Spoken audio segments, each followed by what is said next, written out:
So the case that I want to tell you about, and I mentioned it at the end of last week's shir, if you recall, was a tragic event that happened in what we call in Hebrew an ulam smachot, a wedding hall, a number of years back. It was called the Versailles Wedding Hall in Yerushalayim, and if you happen to remember, the floor collapsed in the middle of the wedding. It was a very, very catastrophic event and really shook up the whole state of Israel. We're not going to get into that part of the discussion, about the tragedy itself and the implications thereof, but we're going to talk rather about the cameraman, who apparently made a really fine bundle of money because he endangered his life, but he kept photographing, he kept videotaping the wedding, and he actually got some very gory pictures of what went on after the floor went through. He sold it to the highest bidder of various broadcasting stations, and as I said, he made himself a nice bundle. As a result of this whole episode, the owners, in this case it was the owners of the wedding hall who actually had employed him. They had paid him and signed a contract with him to work as the how do you call it, videotaper? Videographer of that event. And therefore they claimed that they had ownership rights over the tape that he had created and sold. And this became a legal issue, and it was discussed by the various dayanim and rabbanim at the time. Again, if you could just isolate it from the tragic part of this whole event, just to focus, if you will, in a non-emotional way, so to speak, on the monetary issue and the financial question here, who really has rights? On the one hand, the company had hired him and they were paying him to videotape. On the other hand, he claims ownership over the tape itself. It was his tape, and he decides who he wants to sell it to. Does he have rights to do so? So there's a sefer called Mishpatei Torah, which is authored by a Rav Tzvi Spitz, who lives in Eretz Yisrael, apparently one of the very highly respected poskim, and he claims the following. Basically, since this, I'll call it a cameraman, this cameraman was using his own videotapes, they belong to him, therefore, whatever he taped on those tapes belong to him, and he has the right to sell it to whoever he wants. In other words, the employee in this case, the employer doesn't have rights to claim ownership over the tapes. Now, what would be, I just want to change the scenario for a moment in my mind. What would be if the employer had paid him per hour? Do you think that the halacha would change in such a case? What do you say? I would say it would change, right? Because now he's working. He's an employee. He's not an independent contractor, right? So if I'm paying you for your time, right, then anything you're doing during that time, or alternatively, let me offer another perspective on this. Supposing the contractual agreement was such that I'm not necessarily paying you for your time. I don't know when the wedding is going to begin and end. But what I do know is that any videotaping of this wedding is included in the contract. That argument would lead me to believe, against the Mishpatei Torah, that the employer in this case has rights to say, look, we signed an agreement, whatever part of this wedding you take, we didn't specify, and therefore the contract includes within it every part of the wedding. So let me quote to you an interesting Gemara in Bab Mitzia on Daf Yud. The Gemara says, Mitzias poel li'atzmo. That if you hire a worker and he finds a lost object, he can keep that object. And the Gemara adds the following limitation clause. B'med dvarim amurim, when does this apply? Bizman she'amar lo balabayis nakesh imi hayom. Or idur imi hayom. In other words, if he hired him for a specific task, a specific kind of malach of work, then the finding of a lost object is not included within the purview of the contractual agreement, the schirus, as we call it. And therefore, in this case, the finder, the poel who found it, he can keep it for himself. Aval, says the Gemara, Amar lo, if the employer had said to the poel, Asei imi malacha hayom, in other words, he didn't specify which malacha he has him doing, but he says, work for me today. And then I'll fill in the blanks, and I'll determine at some later point what will be included in your work. Then the Mitzia belongs to the Balabayas. Now, getting back to our case of the cameraman, what would you suggest? If I hire you to take video cameras of the videotape this wedding, would you say that that's like Nakeshi mi hayom, or is that more like the case of Asei imi malacha hayom? Is it specific or is it general? Specific. Okay, it's specific, but how specific is it? Did I hire him only to take pictures of the chas and the kala? I'm just joking with you. Right. But I'm saying, yeah. Obviously, I hired him to take pictures of the Wedding. The entire wedding. Yeah. So what question now do we have to raise? How do you define the wedding? And you can take either a narrow definition or a broader definition. If you take the narrow definition, then I hired you to take pictures of the rejoicing of the wedding. The bride, the groom, the mechutanim, the relatives, the dancing, the singing, whatever is included. I didn't hire you to take pictures of people falling down the deep pit that was created. But if you take a broader definition, then you can suggest that you were hired not to take pictures of the simcha, the rejoicement of the wedding, but you were hired for anything that's relevant to this wedding. That's what I don't know. That's what confuses my mind. The Mishpatei Torah assumes that in such a case, since it's his tape, he owns the tape, he can sell it to whoever he chooses. But I'm claiming, based on the Gemara Bab Mitzia, that if I hired you, Asei imi malacha hayom, and I didn't even entertain the idea that you would find lost pearls, a Mitzia, nevertheless, you're working on my behalf. And even the act of finding something is considered within the purview of the malacha that you're doing.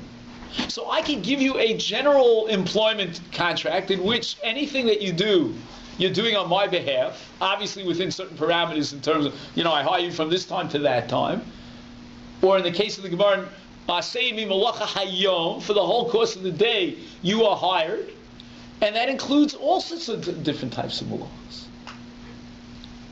So that's the question that I wanted to raise with you. And so are we saying that he actually put in a separate tape? No, he owned all the tapes. But what happens is, as part of the agreement, he is hired to sell those tapes back to his employer. Okay. Do you follow? Right. So the Balabayas, the maskir, if you will, hires the socher, the poel, to work on his behalf with his own items, but then the items automatically, by contract, have to be handed over as part of the, and they agree to a certain sum for up front, over to the employer, over to the Balabayit. So if that be the case, which videotaping belongs to the Balabayas? Do we look at it from a narrow perspective, only that which is, is assumed to be within the agreement, and we assume that that's only, taking the good parts, the parts that you want to show to the family. You don't want to show them the gory parts, in that case, that we described the tragedy before. Or do we say no? Anything that I can use, and I can make money on, I hired you for. Now, I wanted to point out to you one other point, and that is the following. In this sefer, which I mentioned to you before, called Torah Shashui, he writes the following. I want to just read to you a line. He says,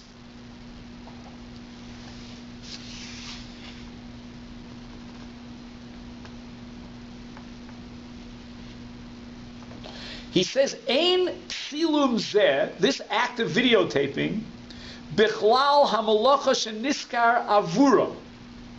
This act of videotaping people falling through is not part of the malacha for which he was hired. And so far, he's basically reiterating what it says in the Mishpatei Torah. But then he says, Ulam, how do you translate the word ulam? Ulam doesn't mean the hall in which the wedding took place. Ulam means but, however, Yesh Svara Lomar, Sheniskar HaPoel, Litzalem et Kol Mahalach HaChasana Ad Sof HaErev. V'af Irua Tragi Zeh Bichlal Iruei HaErev. He vacillates on the point. He says maybe he was hired for the entire Irua. How would you translate the word Irua? Can anybody help me with that? Event? The event. The entire event. And the event includes any part of the event that could be valuable. Isn't the question, if he's not working for the Balabas on that location where he's been employed, who's he working for? Well, no, Freelancing at the wedding? That's what it implies. But what do you mean? He's not active. I'm not sure if I understand. You were mentioning the location, like he packed out and he went to a different location. Is that? I didn't understand what you meant. This tragedy happened to the same place the wedding was. Correct. So he was employed to work at the wedding, right? However you define the wedding. Right? So my question is this: is that if he's filming something for himself at that point, what's his? How does he justify it? He's been employed to work there for What's his role? What's his role? Right. He has at that point he has no role. In other words, no. He's saying I'm stepping out. Like for the next half hour, I'm not working for you. I'm working for myself. That's the implication. Right? Correct. The Balabas would never allow. Well, when you say wouldn't allow, what else does Balabas want him to do at that point? So if the Balabas... The wedding begins at 9 o'clock. Right. It ends at 11 o'clock. But this wedding ended a little early, if you know what I'm saying. I laugh at it. It's not nothing to laugh at. He's under contract during that time. So that's what we mentioned before. Perhaps if the contract included his hours, then it becomes aseh imi malacha hayom, where the Gemara says if the Pole finds something, he has to give it to the balabayit. But the counter argument to that is that in the case of a video camera, he owns the tapes. So you can maybe fault him because instead of paying me, let's say, $100 an hour for 4 hours work, the wedding tragically ended early, and that would be an interesting contractual question. Pay me only for 2 hours of work, and I have to give you back the other 2 hours of work, or at least pay me half. Yeah. But on the other hand, who owns the tapes? So the Mishpatei Torah... Not the tapes, it's the content of the tapes that's the issue. It's not the physical tape. Well, nobody owns the contents of the tape. Because that's called the Davar Shem Bo Mamash. That's not something that... Tapes are own the physical tape. But isn't the content of the tapes what the Balabas bought? Well, that's what he wants to get from the tape, but right now the Balabais needs the tape. If he wants to go to the BBC, he's got to come with the tape in his hand. So he wants to get the tape. So now the Poel is saying, the caravan is saying, I want to sell the tape to who I want to sell it. So look, if you want to cut me down in salary because I only work 2 hours instead of 4 hours, fine. That's one debate. But that's not relevant to us because we're talking about millions of dollars, but you're a hefty sum of money. If on the other hand you want to claim that the tape is yours, well, I didn't sell it to you. Now you want to come under contract and say, well, I contractually committed myself to sell you the tape. So my counter argument, says the Mishpatei Torah, is that I am under contract to sell you tapes for which you hired me to video. But you never hired me to videotape a tragedy. You hired me to videotape a simcha. And the Mishpatei Torah sounds like he's very correct. I got upset about this, a little excited about this, because I thought that maybe we could look at it in a different way. And maybe we could ask the Balabais, would you want him to tape even beyond the celebration? Now, admittedly, the owner of the Versailles, wedding hall had no clue that this tragedy was going to take place. But if you would ask him in contract, would there be something that would come up on the on the horizon, something unexpected, and you would want him to tape that for you so that you could sell that tape, the answer would be yes. But that wasn't part of the contract. So the question is, do we look at the contract in a very limited way, and we focus only on what was assumed to be part of the scope of that contract? Namely, the assumption was, you'll sell me the tapes that are relevant to the celebration of the wedding. I'm going to sell them over to the chas and kala and the family and make, whatever is involved. Or is there some sort of way of taking that contract beyond? If it's a time element, David, I don't think he's going to have a good case, the Baal Bayis, because the time ended when the simcha ended. If there was a payment per hour, so deduct, penalize me for, if you will, for the ceremony ending early, but everybody was running away. I want to add another point here. The Bishop Torah doesn't mention this, but I'm just thinking out loud.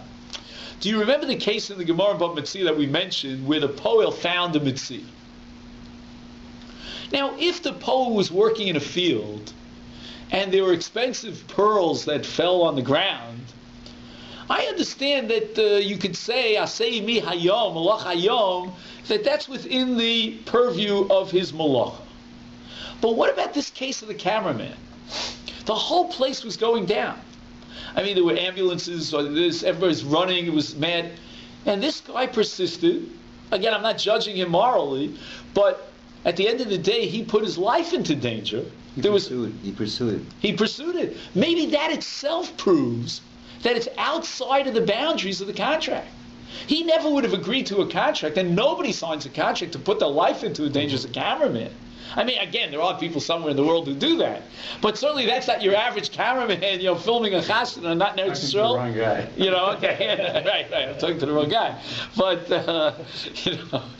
But some people jump out of planes with cameras, and who knows if the parachute's going to open. But what I mean to say is that within the context of hiring a cameraman for a wedding, certainly the fact that this cameraman went way beyond the call of duty. Limitations. What do you say? There's limitations. Yeah, I would say that itself is proof positive that the Mishpatei Torah is correct. So, as I said, the Torah Shashuai was originally on my side of the argument. He also had doubts whether or not the cameraman was in his rights to say, well, I won't sell you this particular tape, because maybe the agreement was that anything connected to this wedding, anything that has in the broader context, a relationship to this wedding is included under the tapes that you are contractually bound to sell me. That's what the employer could claim. So I was very happy to see that he vacillated on that point. But the counter argument to all of this is that it's almost impossible to postulate that this was within the contractual agreement, considering how dangerous of an action it would have to be on the part of the cameraman to actually videotape that tragedy. And now I want to go on to another case, which we'll see if we can relate it to the first case. And this is what I call subletting. Okay, so again, I apologize. I don't have more than one copy of this page, so maybe you can share it over here and at least one copy. And here's the deal. The story goes as follows. There was a young couple that was about to get married, and they found an apartment which was put up on the market for rent in the city of Tveria. But by the time they got up to Tveria to sign the contract with Shimon, the Baal Bayit, the Baal Adira, he said to them, I don't think I can rent it to you now. You need a long-term rental. And in about a month from now, I am going to need to rent this apartment on a weekly basis because the tourist season was coming close. And during the tourist season, tourists pay a lot of money per week for a rental in a place like Tveria. So the couple begged him and said, look, we don't have another option. We've been looking for an apartment in this neighborhood, in this area for a long time. Is there any way that you could bend the laws a little bit and maybe rent out the apartment to us? So this Shimon fellow, the owner of the apartment, apparently was a softie, and they played on his heartstrings, and he gave in. And since they were 3 days away from the wedding, and he didn't want them to, he had compassion on them, he didn't want to leave them, without a roof over their head, he agreed to rent them the dira for a price of $400 a month. A month later, Shimon is flipping through the local newspaper, and he turns to the rental page, and lo and behold, he finds his apartment is up for rent. And not at $400 a month, but at $150 a week. Now, if you multiply $150 times 4, that's a profit. That's $600 instead of $400, which he was charging them. And out of the compassion of his heart, he was willing to give up on that profit. They are putting it up for rental. Immediately, he calls them up, as you can imagine. He's very upset with them, and he calls them a mechutzef, the chassid. He calls the chassid a mechutzef, and he says, "How do you dare do such a thing?" And then he says to the chassan, "All that profit is mine." The chassid, for his part, is very apologetic. He says, "You're right, but here's the story. After we got married, my in-laws went on a long trip, and they asked us if we want to live in their apartment. So we took over their apartment, and we no longer needed yours, but we figured this is an opportunity to make some money. Now, since the rental agreement we had with you extended over this period, let's say 1 week into the tourist season, we figured for that 1 week, let's sublet it and make a little bit of a profit to defray our losses, because we're going to pay you the full $400 as contract. Let's at least cut it down." He said, "You have no right to do that." And basically the debate was about the extra $50 per week that they were making on his back, because they were profiting from the tourist season, when he, out of the goodness of his heart, rented them the apartment. So the truth be told, does anybody here have any, just before we see the Gemara Gittin, I'm fascinated how the Gemara actually addresses this issue of subletting. And I don't want you to think I don't want you to think so much in terms of subletting in our context. What I'm really looking for is sort of a knee-jerk response intuitively. What do you feel? Who's in the right over here? Shimon or our Chassan Danan, our Chassan? Shimon. You think Shimon's in the right? Everybody agree with that? Do you see another possibility? Look, I think that first of all, the Chassan knew that he was wrong because he admitted it right away. But I think that the question is, since the couple knew that this was stressful on Shimon, but he did it as a kindness. Right. Why wouldn't they have come to him and said, we only need this now for 2 weeks. Right. You can have it back and do what you want with it. Right. They want to make a little bit of a profit. And here's the question. Well, they're probably not making a profit because they're living in 2 places at the same time. They're trying to trade. I think what he said is or cut their losses. But I'm saying they do want to pocket the extra money, and that's why they don't want to cough it up. My only question: are they within their legal rights? Morally, I don't see that they're but at least legally, halachically, can they claim that as long as I have a rental agreement, it's mine, and I can do whatever I want with it? And here I think we're touching on a very fundamental issue in halacha that comes up very often in our lives. When you give me something and I pay you for it, and I have rights to use it, what do you say? It's theirs. They paid for it. Do they pay for it? Do they have, at least for that limited amount of time, ownership rights such that they can bring in someone else and even make a profit on the deal? I think in common law, like regular, British Ontario law, I think the right to sublet actually has to be explicitly spelled out. And if if a lease is silent on it, I'm not positive, but I think then you don't have a right to sublet it. Okay, that's fascinating. I don't know if it's the same in halacha. But let's try to think halachically. Obviously, if it was written in the contract that you have no rights to sublet it, then less man de pole. Right. There's no issue at all. The question is in that silent case. I think. And what would be the halach in the silent case? Now, Eliezer, what I'm asking you to think about is the following line of reasoning, the following argument. If I paid you for rental, do I own it during that period of rental? Now you may say that, look, in society at large, dina v'alchusa dina, you have to explicitly demand a clause that permits you to sublet. But I want to know, before we get to Dina de Malchus Dina, before we get to what we call Minhag HaMedina, what's assumed in our country, I want to know in the pure conceptual framework, what does the halacha say about schirus, meaning rental? Is rental an ownership, and as a result I can sublet it? If rental was an ownership, then there would be no difference between rental and purchase. No, the only difference is that rental is a time-limited ownership. It's a purpose, it's what we call a kinyan lizman or a mechil lizman. The couple assumes a liability in doing this, right? They could profit $50, but let's say they rented to somebody who trashes the place. Oh, excellent. Oh, this is going to be the whole issue. All right, now you have to. This is the crux of these halachically. Again, I don't know in common law, but the halachic issue is going to revolve around this issue. Can I take something of yours and not only use it as mine, even if I grant you I could use it as mine, but you gave it to me to use it as mine? What about exposing your object to other dangers by bringing in other people? Meaning, if I rented you an apartment, I have a profile on you, so to speak. You're a young couple, maybe I picked up the phone, or I didn't pick up the phone, I did due diligence, I didn't, but you look like a nice guy, you look like a mature, reliable fellow. Do I want to bring in just anyone off the street? So this is an interesting Gemara, and I'm always fascinated that you can find these cases in the Gemara.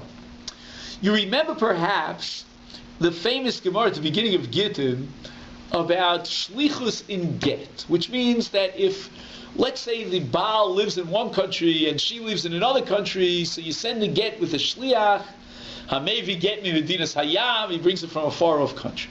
Now, supposing you send the shliach, and the shliach wants to appoint another shliach. In other words, he doesn't want to go the full 9 yards. So the law is that one shliach could appoint a second shliach. Shliach osa shliach. Is this familiar? Transfer.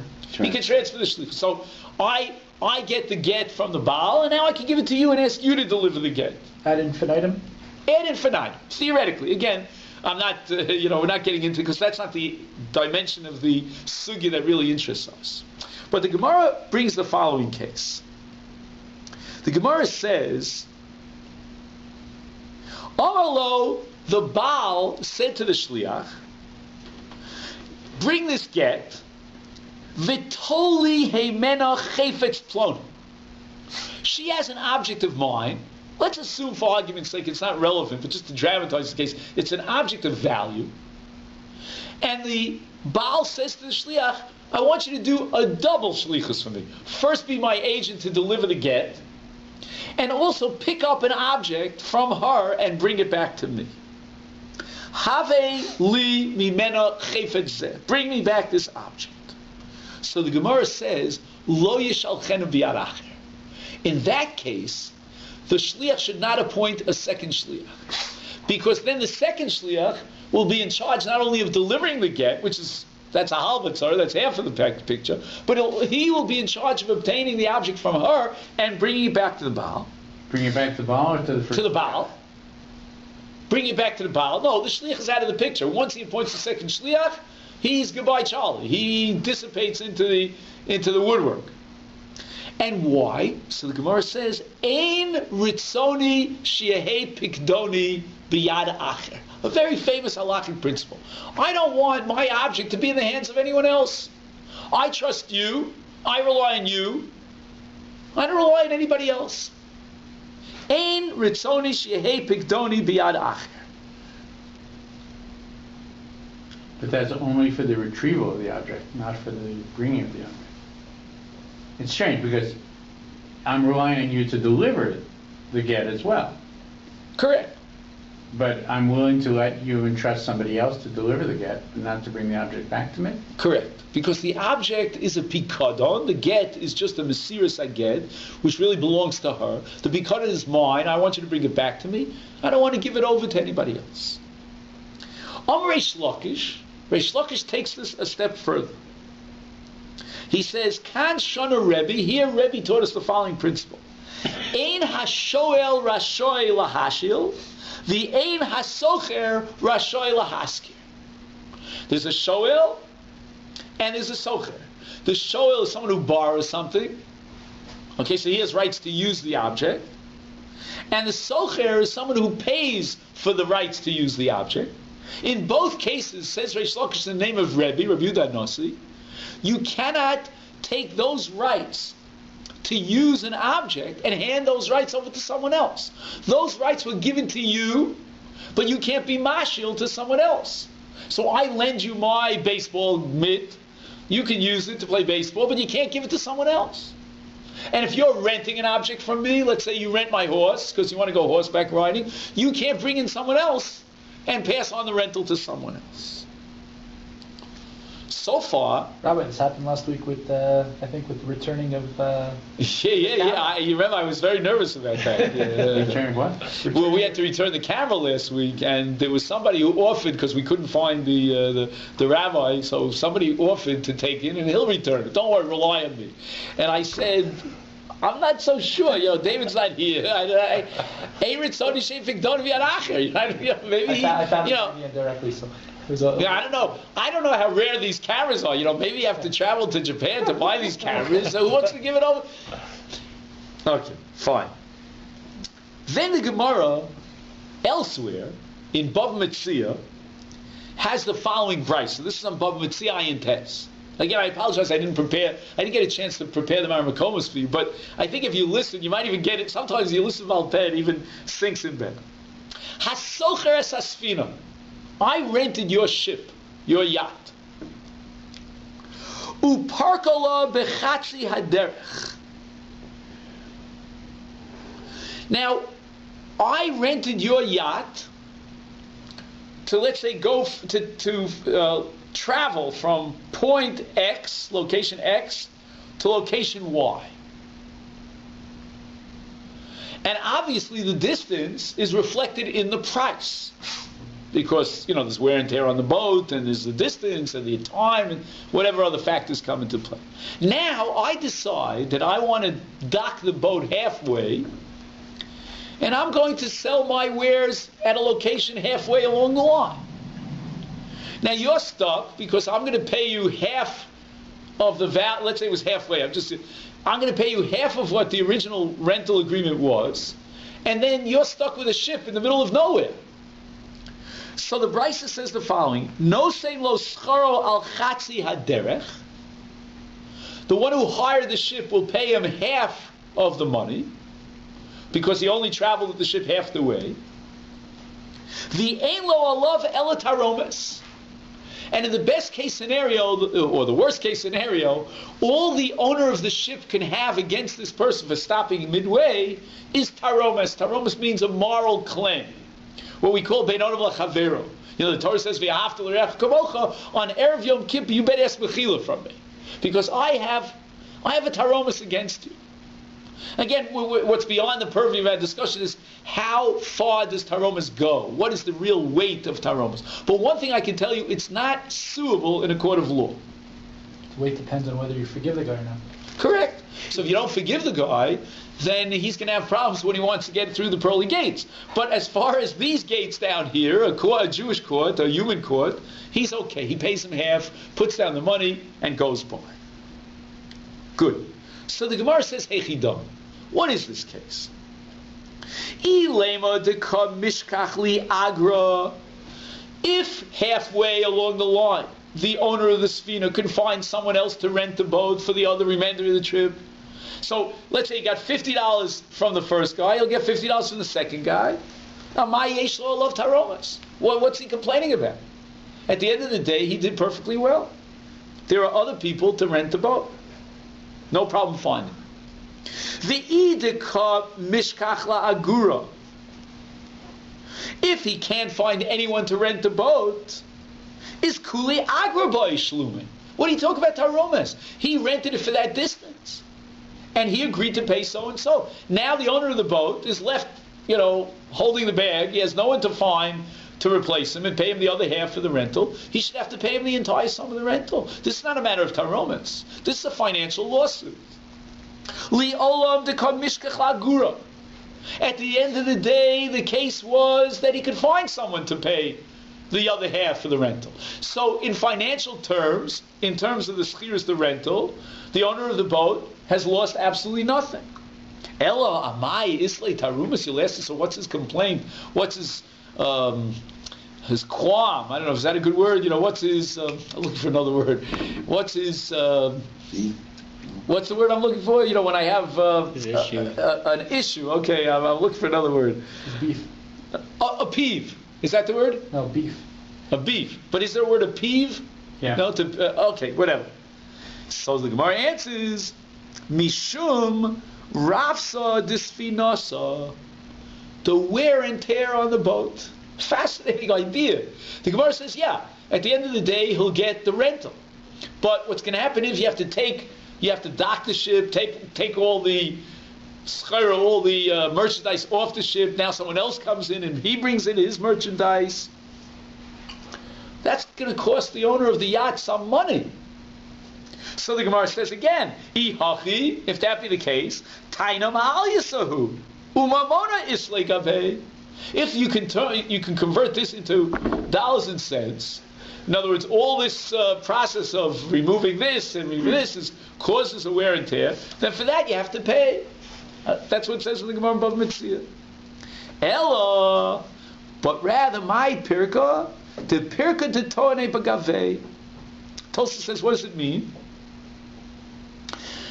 That even though he sells the schora to someone else, and watch the scenario, he finds a buyer while the merchandise is on the boat. What does he save therefore? All the wear and tear of taking the merchandise off and bringing it on again. You follow me? No. Again, the Gemara says that if he's going to have to find a second renter, which he has, to replace him for the second half of the road of the distance, there's a loss suffered by the owner of the boat, because when you take all the schora off and then put it back on and the boat shakes or whatever it is, there's wear and tear on the boat. So the Gemara says, if that be the case, you have to pay for that. But this merchandise belonged to the first renter? Yeah. He was renting the boat to travel with his merchandise from place X to place Y. So now the Gemara says, you know what the case is? The case is not only did he find someone to pick up the boat and pay the rental for the other half of the trip, he found someone who purchased the merchandise on the boat. Now the second guy is traveling with the merchandise from the midpoint to the end point, and therefore there's no wear and tear on the boat. So of course the Gemara is going to ask, if so, my taromas, what's your problem? What's your peeve? What's your beef? I brought you another guy to pay the other half. We're not taking the schora in and out of the boat. So what's the problem? And the Gemara answers, Mishum Shinui Data. What is Shinui Data? The Balaspina claims, Rashi explains, a taromes, because this new renter that you're bringing in your place, or your sub, is an Adam Kosher. He's a difficult guy. I can't tolerate it. In other words, I don't want to go through all the monetary ins and outs and have to, collect and so forth and so on. Now, again, it's not clear exactly what is so difficult about this new guy, but basically we're touching on what you would call an intangible kind of factor. You rented the boat, now you want to bring in someone else in your place to finish up the rental agreement. I'm not so excited about it. I like you, I don't like him. Now what does it mean? I don't like his nose? I have some prejudice against him? Or, as Rashi says, he's an Adam Kosher. I don't want to deal with an Adam Kosher. So we're going to look in the Rambam. And the Rambam has two halachas in Hilchas Schiras. This is in Perek Hey, Hilchas Schiras, halacha Dalet and halacha Hey. Hasocheres hasfina uparka bechatzi aderech. He rented out this boat and takes off his merchandise halfway through. If that be the case, no say lo schar kol aderech, he has to pay for the entire trip. He can't check out in the middle. However, says Rambam, im matza hasocher misha yaskir oso lo ad mokom sheposak, if he can find someone else to pick up the second half of the rental agreement in his place, socher. But v'yesh lebal hasfina olav taromes, but the owner of the boat has a qualm against him, a peeve against him. V'chein, so too, im mochar kol haschora shebesfina leish acher bechatzi haderech. Halfway through, he sells his merchandise to a buyer. V'yorad, and he goes down from the boat. V'ola alokech, and the buyer goes up on the boat. Notel schar chatzi haderech min harishon, from the first owner, he gets half of the price of the rental. Uschar chatzi mizachron, for the second renter. But v'yesh lebal asvina olav taromes. Now, what's the taromes over here? Adam Kasha. Shegaram lo lisbol, says the Rambam. He forced the owner of the Sfina to tolerate ish acher, another person. Sha'adayin lo hurgal bo. He's not used to doing business with him. He doesn't know what's the nature of the beast. V'chein kol kayotzim. Again, it sounds awfully familiar, awfully similar to what we saw in the Gemara in Gittin Chavtes. Ein ritzoni shepikdonim v'yad acher. I rented you the boat. I don't want someone else to take over. Says the Rambam. Very rare that the Rambam comes up with his own chidush, and he states it as such. Mikan ani omer, says the Rambam, very dramatic. Shahamaskir bayis lechavero ad zman kotzuv. If you rent out your house up until time, right, the term of the agreement. The renter wants to sublet the house until the end of the time period. Maskir la'acherim, he's allowed to do so under the following conditions. Number one, yesh b'nei bayis k'minyan b'nei beiso. The subletters have the same number of family members as the original renter. Avalim haya arba lo yiskar b'chamisha. He can't sublet it to a family that's larger than his. Now, assuming that both families are the same size, what does the Rambam seem to imply? Can you sublet? Yep. Yes. What about Ein Ritzoni Shepikdoni B'Yad Acher? What about this whole Gemara that we had, that I don't like the looks of the second guy, I don't want to deal with him, I don't rely on him? Says the Rambam, Lo Omru Chachamim Ein HaSocher Rashoy Lahaskir Ela B'Metaltalin. The halacha that if you rent, you cannot rent it out to someone else, or if you borrow, you can't lend it out to someone else. That only applies to movable objects, to metaltalin. Sharei Omer Lo Ein Ritzoni Shepikdoni Biyad Acher, literally in someone else's hands. Aval Bekarka, but with regard to real estate, Osvina, or a yacht, which is called Karka, he's allowed to do it. Is Eino Omer Ke. Then we don't say Ein Ritzoni Shepikdoni Biyad Acher. What about the furnishings in the real estate? The first what? The furnishings, the Oh, excellent! Excellent! But again, let's just summarize the Rambam. The Rambam says that there's a fundamental distinction between movables and real estate. Movables, what happens to movables? They get ruined. That's the nature of the game. I don't want it to be in the hands of someone else. He may lose it, he may ruin it, he's not careful with it. But in the case of karka, says the Rambam, it doesn't matter who's in the karka. Karka is karka. It's stable, it's there, wherever it is, it's there. However, even the Rambam, with regard to karka, has one stipulation. You can't rent it to more people than you yourself. You're the original renter, because then for sure the balabais is makpid. I checked out, you have 4 members of your family. This is the way it goes in rental. How many people are going to live in the house? I mean, we've done this before, haven't we? And one last point. And also in Shulchan Aruch, in Simon Shin Tez Zayin, it's brought down, just like the Rambam, that you can rent out a house as long as you're renting it to the same number of nefashot of people.